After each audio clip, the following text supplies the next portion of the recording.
মিশরের আকাশ দিয়ে ঘুরছিল বিমানটি। ল্যান্ডিংয়ের একদম আগ মুহূর্তে বিমানে বসেই হঠাৎ এরদোয়ান কল দিলেন সিসিকে, কি একটা বললেন। এরপর শুরু হয়ে গেল চরম নাটকীয়তা। সেই মুহূর্তেই সিসি কল করে বসলেন ডোনাল্ড ট্রাম্পকে। সাফ জানিয়ে দিলেন, নেতানিয়াহু যদি যোগ দেয় এই সম্মেলনে, তাহলে এরদোয়ান আর নামবেন না, ফিরে যাবেন আঙ্কারা।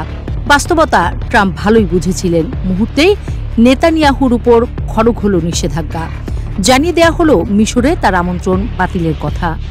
খুব বেশি নয়, গেল অক্টোবরে গাজা সম্মেলন ঘিরেই এত সব নাটকীয় ঘটনা তৈরি হয়েছিল। আর তার এক মাস না পেরোতেই নেতানিয়াহুর উপর গ্রেফতারি পরোয়ানা জুড়ে দিলেন এরদোয়ান সরকার।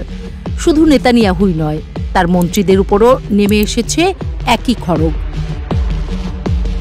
আল জাজিরা বলছে, শুক্রবার ইস্তাম্বুলের প্রসিকিউটরের কার্যালয় থেকে একটি বিবৃতি প্রকাশ করে এ খবর জানানো হয়। পরোয়ানা জারির তালিকায় থাকা সন্দেহভাজন ৩৭ জনের মধ্যে রয়েছেন ইসরায়েলের প্রতিরক্ষা মন্ত্রী ইসরায়েল কাটজ, জাতীয় নিরাপত্তা মন্ত্রী ইতামার বেন গভির ও সেনাপ্রধান লেফটেন্যান্ট জেনারেল আয়াল জামির। যদিও ইস্তাম্বুলের প্রসিকিউটর কার্যালয়ের ওই বিবৃতিতে পূর্ণাঙ্গ তালিকা প্রকাশ করা হয়নি।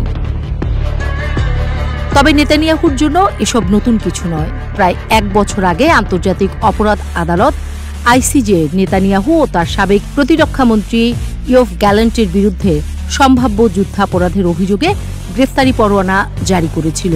গত বছর দক্ষিণ আফ্রিকা আন্তর্জাতিক বিচার আদালত আইসিজেতে মামলা করে।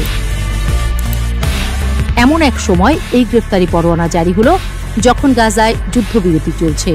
তবে সেসব উপেক্ষা করে প্রায় হামলা চালাচ্ছে ইসরায়েল, যদিও এর পেছনে যুক্তিও দেখাচ্ছে তারা। এ কারণেই বোধহয় গ্রেফতারি পরোয়ানা জুড়ে দেওয়া হলো তাদের উপর।